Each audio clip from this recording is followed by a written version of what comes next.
السلام علیکم ورحمۃ اللہ وبرکاتہ۔ ناظرین کرام، آج کی ویڈیو میں ہم بات کریں گے اس عظیم معجزے کے بارے میں جس کو ماننے کے لیے اسلام اور ایمان کی ضرورت ہوتی ہے، نہ کہ سائنس کی، کیونکہ سائنس اور کفار ان دو باتوں سے خالی ہیں۔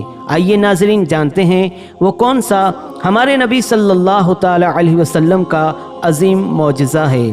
فرمان باری تعالیٰ ہے، یا ایھا الناس قد جاءکم برہان من ربکم وانزلنا الیکم نورا مبینا۔ اے لوگو، بے شک تمہارے پاس تمہارے رب کی طرف سے واضح دلیل آ گئی اور ہم نے تمہاری طرف روشن نور نازل کیا۔ پارہ نمبر 6 سورہ نساء آیت نمبر 174۔ ناظرین، برہان سے مراد یہاں ایک قول کے مطابق قرآن مجید ہے، اور جمہور مفسرین کے مطابق اس سے مراد رسول کریم صلی اللہ تعالی علیہ وسلم ہے۔ اللہ تعالیٰ نے ہر نبی کو معجزہ عطا فرمایا، اور ہمارے نبی صلی اللہ تعالی علیہ وسلم کو سب سے زیادہ معجزات عطا کیے، حتیٰ کہ آپ کو سراپا معجزہ بنا کر بھیجا۔ معجزہ کا لفظی معنی ہے عاجز کر دینے والی چیز۔ معجزہ ظاہری اسباب و عادت سے ہٹ کر ظہور پذیر ہوتا ہے۔ خلاف عادت و اسباب کا مطلب یہ ہے کہ ہماری دنیا کے ظاہری اسباب کے بغیر اور روٹین میں ایسا نہیں ہوتا۔ جیسے کوئی زمین کو اشارہ کرے تو اس سے پانی کا چشمہ ابل پڑے، چاند کو اشارہ کرے تو 2 ٹکڑے ہو جائیں۔ ناظرین، اس ویڈیو میں آج آپ ایک ایسے عظیم معجزے کے متعلق سننے جا رہے ہیں جس کو سائنس نہیں مانے گی، کیونکہ یہ عادت کے خلاف معجزہ ہے، سائنس کی سمجھ سے باہر ہے۔ اس معجزے کو صرف ایمان والے ہی سمجھ سکتے ہیں۔ جس کے پاس ایمان جیسی عظیم نعمت نہیں، وہ کفار بھی اس بات کو نہیں سمجھ سکتے۔ بات ہی کچھ ایسی ہے جیسے ناظرین آپ سے کوئی کہے کہ یہ آدمی جیسے آگے اپنی آنکھوں سے دیکھتا ہے اسی طرح پیچھے سے بھی دیکھتا ہے، تو آپ نہیں مانیں گے۔ واقعی نہیں ماننا چاہیے، کیونکہ سائنس بھی یہ نہیں مانے گی، کفار بھی نہیں مانیں گے۔ آپ اس پر ہنسو گے، کہو گے پاگل ہے تو، ایسا بھی ہوتا ہے کیا؟ لیکن میں نے پہلے ہی بتا دیا ہے کہ اس بات کو ماننے کے لیے انسان کے پاس اسلام اور ایمان ہونا ضروری ہے۔ جی ہاں ناظرین، یہ تو صرف مثال تھی سمجھانے کے لیے، مگر ناظرین ایک ایسا انسان جس کے پاس اللہ تعالیٰ کی عطا سے یہ طاقت اور پاور تھا، جیسے آگے دیکھتے تھے اسی طرح پیچھے سے بھی دیکھتے تھے، اس عظیم انسان کا نام ہے حضرت محمد مصطفیٰ صلی اللہ تعالی علیہ وسلم۔ ایمان والوں کے لیے ثبوت کے طور پر یہ بات حدیث نمبر 418 صحیح بخاری میں موجود ہے۔ حضرت ابو ہریرہ رضی اللہ تعالی عنہ سے روایت ہے کہ رسول اعظم صلی اللہ تعالی علیہ وسلم نے فرمایا، کیا تمہارا یہ خیال ہے کہ میرا منہ نماز میں قبلہ کی طرف ہے؟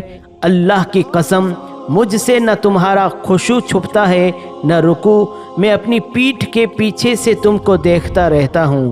اور مسلم شریف میں حدیث نمبر 960 حضرت انس رضی اللہ تعالی عنہ سے روایت ہے کہ نبی اکرم صلی اللہ تعالی علیہ وسلم نے فرمایا، رکوع اور سجدہ کو مکمل کرو۔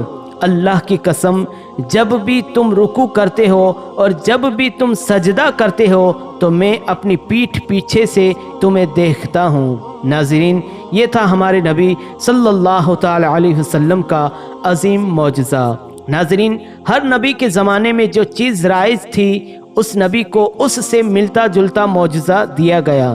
جیسے زمانہ موسیٰ میں جادو کا زور تھا، زمانہ سلیمان میں جنات اور جادو کی کثرت تھی، زمانہ عیسیٰ میں طب ترقی پر تھی، تو اللہ تعالیٰ نے انہیں بھی لوگوں کو اسی طرح کی چیزوں میں عاجز کر دینے والے معجزات دیے۔ نبی اکرم صلی اللہ تعالی علیہ وسلم قیامت تک واجب الاتباع نبی ہیں، تو فصاحت، جادو، طب، طاقت، سائنس، سیٹلائٹ، سب قسموں کے معجزات دیے۔ مثلا فصاحت و بلاغت کے مقابلے میں فصیح و بلیغ قرآن دیا، جس جیسی ایک چھوٹی سی صورت بنانا بھی ممکن نہیں۔ جادوگر کہا گیا تو آپ صلی اللہ تعالی علیہ وسلم نے چاند کو 2 ٹکڑے کر دیا۔ جو کوئی جادوگر نہیں کر سکتا۔ طب نے ترقی کرنی تھی تو آقا کریم صلی اللہ تعالی علیہ وسلم نے ہاتھ سے چھو کر لعاب دہن سے بیماروں کو شفایاب کر دیا۔ سائنس کا خلائی سفر کا زمانہ آنا تھا تو مصطفیٰ کریم صلی اللہ تعالی علیہ وسلم کو معراج کا عظیم معجزہ دیا گیا۔ سیٹلائٹ کا زمانہ آنا تھا تو ساری کائنات کو آپ صلی اللہ تعالی علیہ وسلم کے سامنے کر دیا۔ چنانچہ معجم کبیر حدیث نمبر 14112، بے شک اللہ تعالیٰ نے میرے لیے دنیا بلند کر دی تو میں اس کی طرف اور جو اس میں قیامت تک ہونے والا ہے اس کی طرف ایسے دیکھتا ہوں جیسے اپنا یہ ہاتھ دیکھتا ہوں۔ اور ترمذی شریف حدیث نمبر 3235 فرمایا تو میرے لیے ہر شے خوب ظاہر ہو گئی اور میں نے جان لیا۔ ناظرین، آخر میں دعا ہے کہ اللہ تعالی ہمیں حضور صلی اللہ تعالی علیہ وسلم کی سچی محبت عطا فرمائے اور ہمارے نبی حضرت محمد مصطفیٰ صلی اللہ تعالی علیہ وسلم کی حدیثیں جاننے، ماننے اور اس پر عمل کرنے کی توفیق عطا فرمائے، آمین۔ اگر آپ کو یہ ویڈیو اچھا لگا ہو تو ضرور لائک کریں، شیئر کریں۔ اگر آپ نے چینل کو سبسکرائب نہیں کیا تو ضرور سبسکرائب کریں۔ ایک بار پھر نیو نالج کے ساتھ حاضر ہوں گے، تب تک کے لیے السلام علیکم ورحمۃ اللہ وبرکاتہ۔